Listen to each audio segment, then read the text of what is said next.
మహిమను విడచి మహిళకి దిగి వచ్చి మార్గముగా మారి మనిషిగా మార్చావు.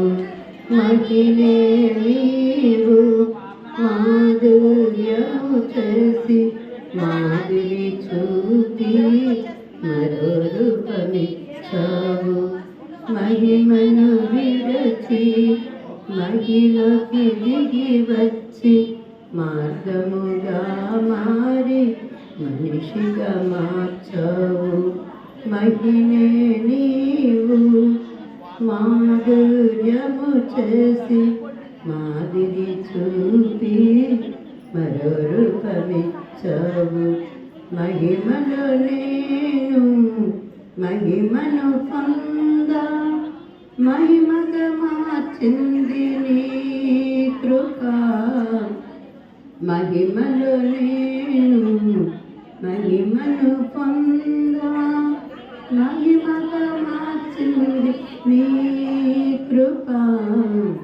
యేసయ్యా నీ కృప నాకు చాలయ్యా, నీ కృప లేనిదే నేను లేనయ్యా.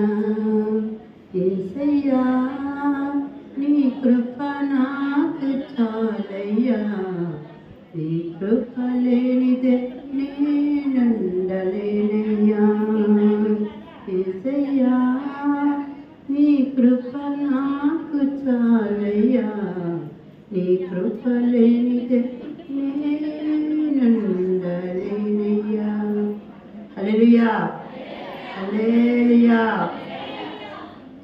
ఈ దినమునకై దేవుడు ఏర్పాటు చేసిన నాకు అనుగ్రహించిన వాక్యము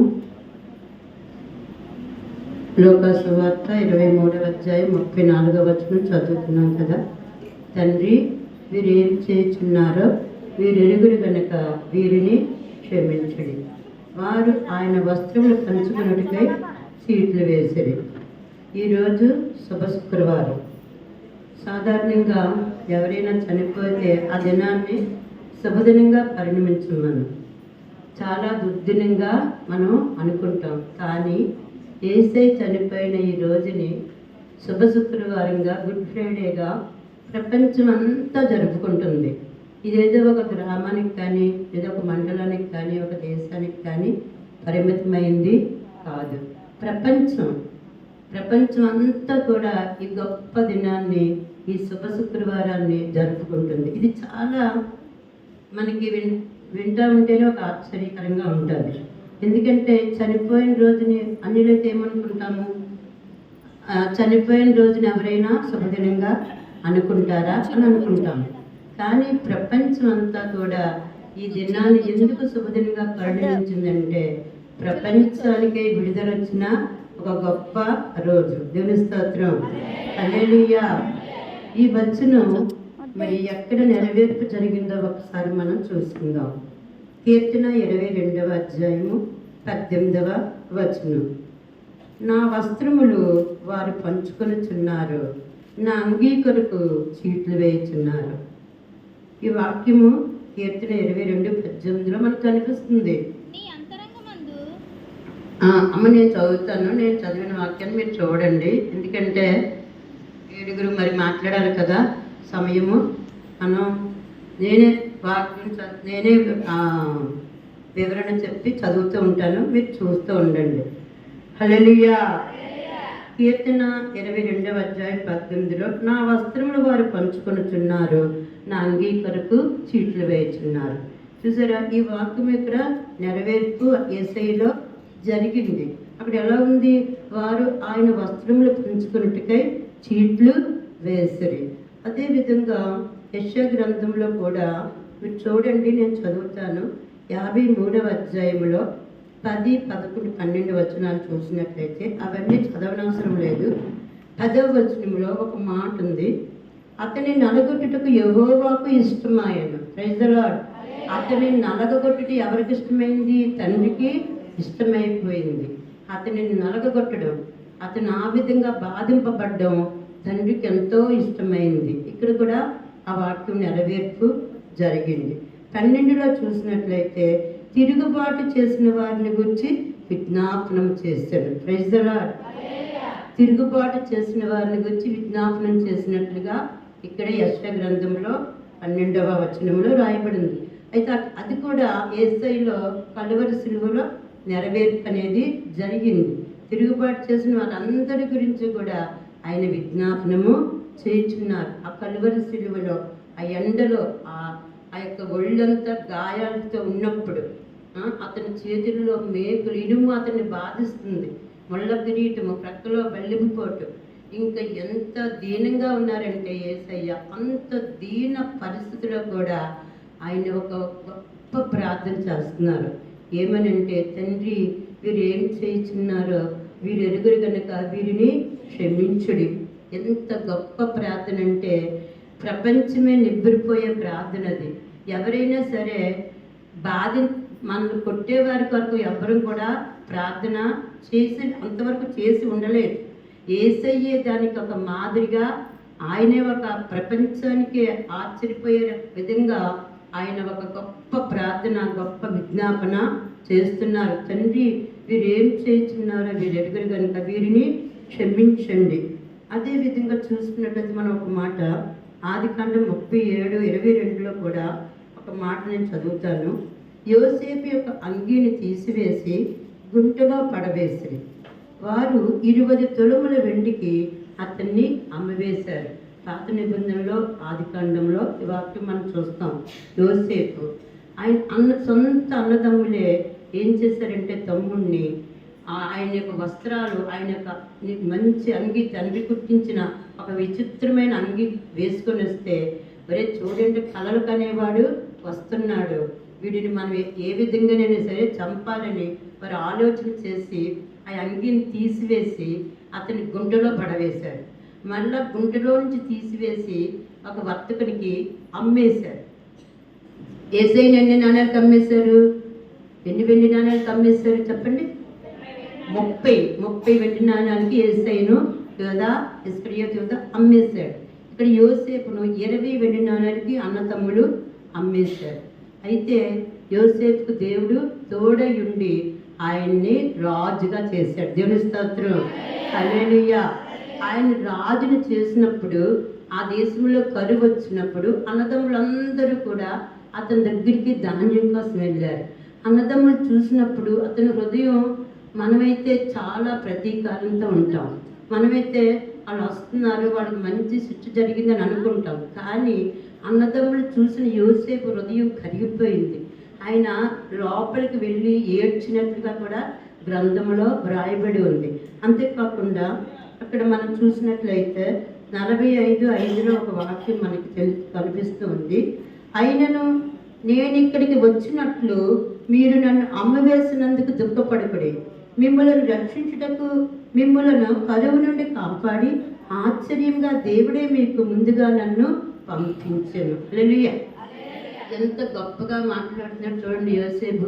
నన్ను అమ్మేశానని, నన్ను గుంటలో తోసేశారని మీరు బాధపడకండి, ఎందుకంటే దేవుడే నన్ను మీకు ముందుగా ఇక్కడికి పంపించాడు. ఎందుకంటే కరువులో మిమ్మల్ని కాపాడడానికి. ఎంత చక్కటి చూసారో, ఎంత క్షమాపణ. అయితే అన్నదమ్ములు ఎందుకు అతన్ని గుంటలో తోసి అమ్మేశారంటే వాళ్ళలో ఉన్న అసూయ. యేసయ్యని కూడా ఎందుకు సిలువేశారు? వాళ్ళు అసూయతోనే సిలువేశారు. ఇక్కడ యోసేపుని కూడా అన్నదమ్ములు అసూయతోనే అమ్మేశారు. కానీ యోసేపు అన్నదమ్ములను క్షమించి, మీరు నా గురించి మీరు బాధపడకండి, మీరు నన్ను ఇక్కడికి ఎందుకు పంపించాడంటే దేవుడే నన్ను మీకు ముందుగా ఇక్కడికి పంపించాడు, ఎందుకంటే కరువులో మిమ్మల్ని నేను కాపాడడానికి. హల్లెలూయా, హల్లెలూయా. ఈ చక్కటి వాక్యంలో చూసినట్లయితే మనల్ని కూడా దేవుడు మన కుటుంబం నుంచి ఎన్నుకున్నాడు. ఎందుకంటే మన కుటుంబం అంతా కూడా రక్షింపబడ్డానికి. అర్థమవుతుంది మనకి. యోసేపుని ఎలాగైతే వాళ్ళ అన్నదమ్ముల కోసం దేవుడు ముందుగానే ఏర్పాటు చేశాడో, అలాగే మనల్ని కూడా దేవుడు మన కుటుంబాలన్నీ రక్షింపబడడం కోసం మనల్ని కూడా ఆయన ఎన్నుకున్నాడు. హల్లెలూయా, హల్లెలూయా. ఇంకా చూసినట్లయితే లోకాసు వార్త 15:20లో ఒక వాక్యం ఉంది. వాడు ఇంకా దూరంగా ఉన్నప్పుడు తండ్రి వానిని చూచి కనికరపడి పరిగెత్తి వాని మెడ మీద పడి ముద్దు పెట్టుకొనెను. ఎవరితను? చిన్న కుమారుడు. తండ్రి దగ్గర నుంచి ఆస్తి అంతా పట్టుకెళ్ళిపోయాడు, అంతా పాడు చేసుకున్నాడు, దుర్వ్యాపారంలో అంతా పాడు చేసుకొని చివరికి ఆ చిరిగిపోయిన బట్టలతో పందుల తొట్టి దగ్గర వాసనతో వస్తున్నాడు తండ్రి దగ్గరికి. కానీ తండ్రి ఆ కుమారుని చూసి పరిగెత్తుకుని వెళ్ళిపోయాడు. హల్లెలూయా, హల్లెలూయా. ఆ తండ్రి యొక్క హృదయం చూడండి, ఎంత క్షమించే హృదయం. కనికరపడి పరిగెత్తుకొని ఇంకా అంత దూరంలో ఉండగానే తండ్రి పరిగెత్తుకొని వెళ్ళి కుమారుని మెడ మీద పడి ముద్దు పెట్టుకొని అతనికి ప్రశస్త వస్త్రమును తొడిగించి ఉంగరం తొడిగించి ఎంత గొప్ప విషయం చూశారు. అదే మనం విధంగా మనం శారీరకంగా చూసినట్లయితే మనమైతే క్షమించం. నువ్వు పట్టుకుపోయావు కదా, నీ ఆస్తి అంతా మళ్ళీ ఎందుకు వస్తున్నావు, నీకు నాకు సంబంధం లేదని చెప్తాం. కానీ ఈ పరలోకపు తండ్రి మాత్రం మళ్ళా అతను తప్పు తెలుసుకుని వచ్చినప్పుడు ఎంతగానో క్షమించాడు ఆయన. అంతేకాకుండా ఒక్క వాక్యం చూసుకుందాం. యోహాను సువార్త 17:19 ఇలా వ్రాయబడి ఉంది. వారును సత్యమందు ప్రతిష్ఠ చేయబడినట్లు వారి కొరకై నన్ను ప్రతిష్ఠ చేసుకొనుచున్నాను. హల్లెలూయా, హల్లెలూయా. ఇక్కడ యేసయ్య స్వయంగా ఏమంటున్నారంటే వారు అంటే మనము సత్యములో నిలబడడానికి ఆయన తన్ను తాను ప్రతిష్ఠ చేసుకున్నారంట, తను తానే అప్పగించుకున్నారు. నన్ను నేను ప్రతిష్ఠ చేసుకుంటున్నాను వీరి కొరకు, మనందరి కొరకు, మన సత్యములో నిలబడాలని ఆయన మన కొరకు తను తానే ప్రతిష్ఠ చేసుకున్నారు. ఫిలిప్పీలు రాసిన పత్రిక 2వ అధ్యాయము 6, 7, 8 చూసుకున్నట్లయితే ఫిలిప్పీలు రాసిన పత్రికలో ఈ విధంగా దేవుడు ఇలా మాట్లాడుతున్నారు మనతో. ఆయన దేవుని స్వరూపము కలిగిన వాడై ఉండి దేవునితో సమానంగా ఉండుట విడిచిపెట్టకూడని భాగ్యమని ఎంచుకొనలేదు. కానీ మనుష్యుని పోలికగా పుట్టి దాసుని స్వరూపము ధరించుకొని తను తానే రిక్తునిగా చేసుకుని మరియు ఆయన ఆకారమందు మనుష్యుడిగా కనబడి మరణము పొందినంతగా, అనగా సిలువ మరణము పొందినంతగా విధేయత చూపిన వాడే తన్ను తాను తగ్గించుకొనెను. హల్లెలూయా. ఆయన ఎంత తగ్గించుకున్నారంటే ఆయన దేవుడై ఉండి కూడా ఒక మనుషుని ఆకారంలో వచ్చి సిలువ మరణము పొందినంతగా యేసయ్య తగ్గించుకున్నారు. యేసయ్య తగ్గింపు స్వభావానికి ఇంకొక రాత్రి మన దైవ సేవకులు చెప్పారు. ఏమని చెప్పారు? ఆయన తన శిష్యుల పాదములు కడిగారు. ఆయన ఎలా కడిగారంటే ఆయన పై వస్త్రము తీసి ప్రక్కన పెట్టారు. అంటే పై వస్త్రం అంటే ఏంటి? ఆయన మహిమను తీసి ప్రక్కన పెట్టి ఆయన నరుడుగా రిక్తునిగా శిష్యుల పాదాలన్నీ ఎంత గొప్ప సంగతి అంటే అంతకన్నా తగ్గింపు జీవితం ఇంక ఈ లోకంలో ఎవ్వరూ కూడా చూపించలేరు. శిష్యుల పాదాలు కడిగినప్పుడు ఒకసారి అది ఊహించుకోండి, శిష్యుల్లో భేదాలు పుట్టాయి, మేమెక్కువ అని. కానీ ఆ భేదాలన్నీ తీసివేయడానికి ఆయన అందరి పాదాలు కూడా కడిగారు. ఏవైనా మనసు ఉంటుందండి, ఆ యేసయ్య పాదాలు కడుగుతూ ఉంటే ఇంకా వాళ్ళ హృదయాలు ద్రవించిపోయాయి అన్నమాట. అలాగే మనం అందరం కూడా యేసయ్య దృష్టిలో సమానమే, ఎవ్వరు ఎక్కువ కాదు తక్కువ కాదు. ఆయన అదే చెప్తున్నారు, అంత తగ్గించుకొని ఆయన ఈ లోకానికి వచ్చి మన కొరకు కలువరి సిలువలో బలియాగమయ్యారు. హెబ్రీయులు రాసిన పత్రిక 7వ అధ్యాయం 25 చూసినట్లయితే ఈయన తన ద్వారా దేవుని యొద్దకు వచ్చి వారి పక్షమున విజ్ఞాపనం చేయుటకు నిరంతరము జీవించుచున్నాడు. హల్లెలూయా, హల్లెలూయా. ఈయన తన ద్వారా దేవుని యొద్దకు వచ్చి వారి పక్షమున విజ్ఞాపనం చేయుటకు నిరంతరం జీవిస్తున్నాడు. నిరంతరము ఆయన మనకు విజ్ఞాపన చేస్తూనే ఉన్నారు. కలువరి సిలువలో విజ్ఞాపన చేస్తున్నారు. ఇప్పుడు కూడా ఆయన విజ్ఞాపన చేస్తూనే జీవించే దేవుడు ఆయన జీవించుచున్నవాడు కాబట్టి నిరంతరం ఆయన విజ్ఞాపన చేస్తూనే ఉన్నారు. మత్తయి సువార్త 5:44 నేను మీతో చెప్పినది ఏమనగా, మీ శత్రువులను మీరు పరలోకమందున మీ తండ్రికి కుమారులై ఉండునట్లు నేను మీతో చెప్పినది ఏమనగా, మీ శత్రువులను ప్రేమించుడి, మిమ్మల్ని హింసించే వారి కొరకు ప్రార్థన చేయుడి. హల్లెలూయా, హల్లెలూయా. ఎంత గొప్ప సంగతి! మీ పరలోకమందున మీ తండ్రికి మీరు కుమారులై ఉన్నట్లు. మనము ఎవరమంటే ఆ పరమ తండ్రికి కుమారులము, కుమార్తెలము.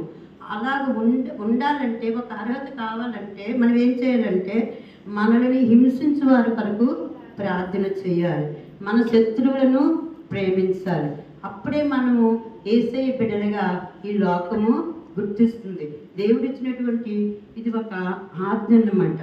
అదేవిధంగా ఇంకొక గొప్ప మంచి మాట ఏంటంటే, ఎఫెసీయులకు రాసిన పత్రిక 2, 5, 6, 7, 8 చదువుకుందాం మనం. అయితే అందులో 7వ వచనం ఒక అద్భుతమైన సంగతిని మనకి చూపిస్తుంది. క్రీస్తు యేసునందు మనలను ఆయనతో కూడా లేపి పరలోకమందు ఆయనతో కూడా కూర్చుండబెట్టెను. ఇది చాలా మన ఆలోచనలకే మించిన వాక్యం ఇది. క్రీస్తు యేసునందు మనలను ఆయనతో కూడా లేపి పరలోకమందు ఆయనతో కూడా కూర్చుండబెట్టెను. అంటే కార్యం జరిగిపోయిందనమాట. మనం అందరం ఆయన కూర్చుండబెట్టేశారు. ఇప్పుడు ఒకసారి చూడండి, ఒక్కొక్కసారి గవర్నమెంట్ వారు ఏం చేస్తారంటే, ఉద్యోగం ఇచ్చేసిన తర్వాత ట్రైనింగ్ పంపిస్తారు. అప్పుడు ఈ ఉద్యోగానికి తగినట్టుగా ట్రైనింగ్ ఇస్తూ ఉంటారనమాట. ఇది కూడా సేమ్ అదేలాగా యేసయ్య మన పట్ల గొప్ప కార్యాన్ని జరిగించారు. అయితే ఇప్పుడు మనం అందరం ఎలా ఉండాలంటే, దానికి తగినట్లుగా ఆ పరలోక రాజ్యంలో మనల్ని కూర్చుండబెట్టారు కాబట్టి దానికి తగినట్లుగా మన జీవితాలను మలుచుకోవలసినటువంటి అవసరం ఉంది. అందుకని ఆయన మనకి కొన్ని ఆజ్ఞలను ఇచ్చారు. ఏమి ఇచ్చారంటే, ఆయన మొదటగా ప్రకటన గ్రంథంలో ఒక మాట చూద్దాం, 5:10లో, నీవు వధింపబడిన వాడవై నీ రక్తం ఇచ్చి ప్రతి వంశములోను, ఆయా భాషలు మాట్లాడే వారిలోను, ప్రతి ప్రజలోను, ప్రతి జనములోను దేవుని కొరకు మనుషులను కొని మా దేవునికి వారిని యాజకులుగాను ఒక రాజ్యంగాను చేస్తుంది. హల్లెలూయా, హల్లెలూయా. ఎంత గొప్ప సంగతి అంటే, ఆయన వధింపబడిన వాడవై ఆయన రక్తం ఇచ్చి మనల్ని కొన్నారు. ఎలా కొన్నారంటే, మనల్ని కొని ఏం చేశారంటే, ఒక ప్రత్యేకమైన ప్రతి వంశంలో నుంచి కూడా కొన్నారంట ఆయన. అన్ని భాషలు, ప్రపంచంలో ఎన్ని భాషలు అయితే ఉన్నాయో అన్ని భాషల ప్రజల్లో నుంచి కూడా ఆయన కొంతమందిని కొన్నారు. ప్రతి వంశంలో నుంచి కొంతమందిని కొన్నారు. ఆయన ప్రతి జనముల నుంచి కొన్నారు, ప్రతి ప్రజలో నుంచి కొని ఆయన ఏం చేస్తున్నారంటే, దేవునికి ఒక రాజ్యముగా, యాజకులుగాను ఒక రాజ్యముగాను చేస్తున్నారు. మామూలు మనుషులు కొని ఇప్పుడు ఒక ప్రత్యేకమైన యాజకుల సమూహముగా, ఒక రాజ్యముగా దేవునికి ఆయన సమర్పించుకుంటున్నారు. హల్లెలూయా. ఎలాగంటే చూడండి, మనం అంత త్వరగా విమోచింపబడే వ్యక్తులం కాము. ఆయన రక్తం ఇచ్చి కొని, ఆయన వధింపబడిన వాడై ఉండి ఆయన రక్తం ఇచ్చి కొన్నారు. ఎవరైనా మన దేవుని దగ్గరికి వచ్చామనుకోండి, ఒక పండో ఫలమా కొనాలనుకోండి, డబ్బులు ఇచ్చుకుంటాం. కానీ మనల్ని అందరినీ ఆయన ఏమిచ్చుకున్నారంటే రక్తం ఇచ్చి కొన్నారు. కొని ఇప్పుడు మనందరం ఎవరు అంటే, ఆయన తండ్రికి ఒక నైవేద్యంగా సమర్పిస్తున్నారు మనల్ని. ఆయన రక్తం ఇచ్చుకొని ఆ తండ్రికి ఒక రాజ్యంగా మనల్ని అందరినీ సమర్పించుకుంటున్నారు. ఇంకా చూసినట్లయితే పేతురు 1 పేతురు 2:9లో, అయితే మీరు చీకటిలో నుండి ఆ ఆశ్చర్యకరమైన తన వెలుగులోనికి మిమ్మల్ని పిలిచిన వాని గుణాతిశయమును ప్రచురము చేయ నిమిత్తము ఏర్పరచబడిన వంశము, రాజులైన యాజక సమూహము, పరిశుద్ధ జనము, దేవుని సొత్తైన ప్రజలు. హల్లెలూయా, హల్లెలూయా. ఆయన రక్తంతో కొన్నారు. అంతేకాకుండా చీకటి ప్రపంచంలో ఉన్న మనలను ఆయన ఏం చేశారంటే, ఆశ్చర్యకరమైన తన వెలుగులోకి పిలిచారు. ఎందుకు పిలిచారంటే, ఆయన గుణాతిశయాలను ప్రచురము చేయ నిమిత్తము మనల్ని ఏం చేశారంటే, ఏర్పరచబడిన వంశము, మనలో గొప్ప వంశము. మనది ఏ వంశం అంటే, రాజుల వంశము, రాజులైన యాజక సమూహము, అంతేకాకుండా పరిశుద్ధ జనం. మనం పరిశుద్ధుడు, ఆయన పరిశుద్ధుడు కాబట్టి మనల్ని కూడా పరిశుద్ధ జనంగా దేవుని సొత్తుగా మనం చేస్తున్నారు. హల్లెలూయా, హల్లెలూయా. ఇప్పుడు మనందరం ఎవరమంటే ఆయన సొత్తు, ఆయన ప్రజలము, ఆయన యొక్క బిడ్డలము. అయితే ఆయన ఎంత కార్యక్రమం ఎందుకు చేశారు, ఆయన ఎందుకు సిలువలో అంతగా నల్లగొట్టబడ్డారు, దానికి ఒక మహత్తర ప్రణాళిక ఉంది. లోకాన్ని జయించిన విజయము మన విశ్వాసమే. తన్ను తాను జయించువాడు అన్నిటినీ జయిస్తాడు. యేసయ్య తన్ను తాను జయించాడు. ఎలా జయించాడంటే అతని ముఖమును చెక్కుముక్కు రాతి వలె ఉంచుకున్నాడు. ముఖం మీద ఉమ్మేశారు, కొట్టారు. ఇన్ని చేసినా అతను నోరు మెదపలేదు. ఆ కలువరిలో బాధపడినా సరే, తండ్రి వీరు ఏం చేస్తున్నారో వీరు ఎరుగురు కనుక వీరిని క్షమించుడి అన్నారు. వాళ్ళందరినీ కూడా క్షమించిన దేవుడు మనల్ని కూడా క్షమించారు. అయితే ఆయన ఇప్పుడు చూడండి, ఒక తండ్రి ఉంటారు. ఆ తండ్రి ఎంతో కష్టపడి అంటారు, నేను కష్టపడినా సరే, నేను గింజి తాగినా సరే, నేను ఏ కూలి పని చేసినా సరే నా కొడుకు ఏమవ్వాలి, కలెక్టర్ అవ్వాలి. హల్లెలూయా. ఆ తండ్రి యొక్క ఆశది. తండ్రి కష్టపడతాడు, గింజి తాగుతాడు, పూట కడుపు కట్టుకుంటాడు. ఇవన్నీ ఎందుకంటే తన కొడుకుని కలెక్టర్గా చూడాలి. మన యేసయ్య కూడా అదే. ఆయన ఎంత కష్టపడ్డా, ఎంత బాధపడ్డా మనం ఏమవ్వాలంటే ఆయన బిడ్డలుగా ఉండాలని. ఎలా ఉంటాం మనం ఆయన బిడ్డలుగాను? దేవుడు ప్రకటన గ్రంథంలో చెప్తున్నారు కదా, ఆత్మ సంగములతో చెప్పుచున్న మాట చెవిగలవాడు వినుగాక. దేవుని సేవకులు మనం ప్రతి ఆదివారం వస్తాం, ప్రతి శనివారం వస్తాం. దేవుని సేవకులు ఎంతో భారముతో మనకి ఎన్నో వాక్యాలు చెప్తారు. అయితే మనం ఏం చేస్తున్నామో మనం కూడా మనం జయించాలి. దేని జయించాలి? శరీరాశ, లోకాశ, నేత్రాశ. మరి జయించుతున్నామా? మనం ఎలా ఉన్నాం? మనం జయించగలుగుతున్నామా మన శరీరాన్ని? చూడండి, మనం టీవీ చూస్తున్నాం అనుకోండి, మనకు ఆత్మ చెప్తూ ఉంటుంది, నువ్వు అది మంచిది కాదు, ఈ టైము దేవునికి ఇవ్వాల్సిన సమయం అని చెప్తే అది ఆత్మ చెప్తున్న మాట చెవిగలవాడు వింటాడు. మరి వింటున్నామా? మనం వినం. ఎందుకంటే శరీరం చెప్పిన మాటే మనం వింటున్నాం, ఆత్మ చెప్పే మాట మనం వినట్లేదు. ఈరోజు ఫోన్ల ద్వారా, టీవీల ద్వారా ఎంతో సమయాన్ని వృధా పరుచుకుంటున్నాం మనం కదా.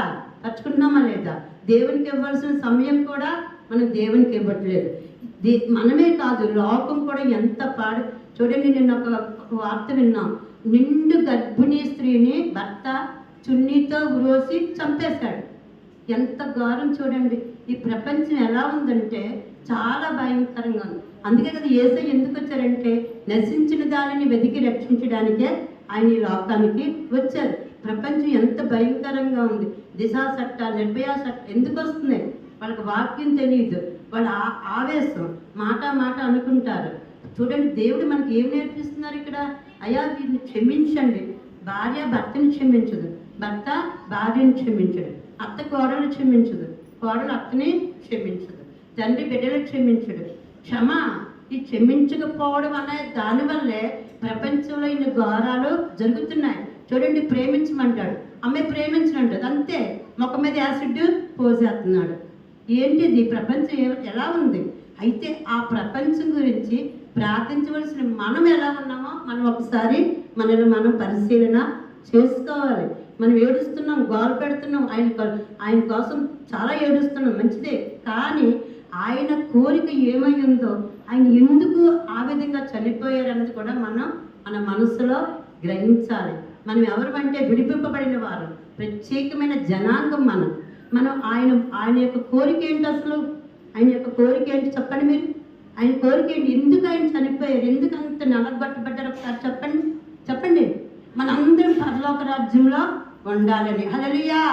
మనం మారాలని, మన మనస్సులు మారాలని, మన బ్రతుకులు మన ద్వారా దేవునికి ఘనత రావాలి, మన ప్రవర్తన ద్వారా దేవునికి ఘనత రావాలి. అంతేకాని దినమెల్లా నీ నామం పెట్టి నేను అవమానపరచబడుతున్నానని దేవుడు మాట్లాడుతున్నారు. ఆ విధంగా మనం ఉండకూడదు. మనం ప్రత్యేకపరచబడాలి. మనం దేవుని బిడ్డలము, దేవుని యొక్క ప్రజలము, ఆయన సొత్తు మనం.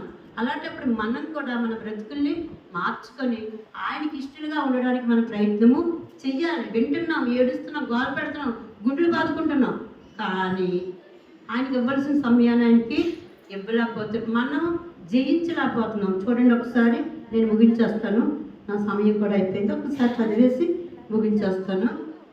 తను తాను జయించేవాడు అన్నిటినీ జయించుతాడు. ముందు మనల్ని జయించుకోవాలి కదా.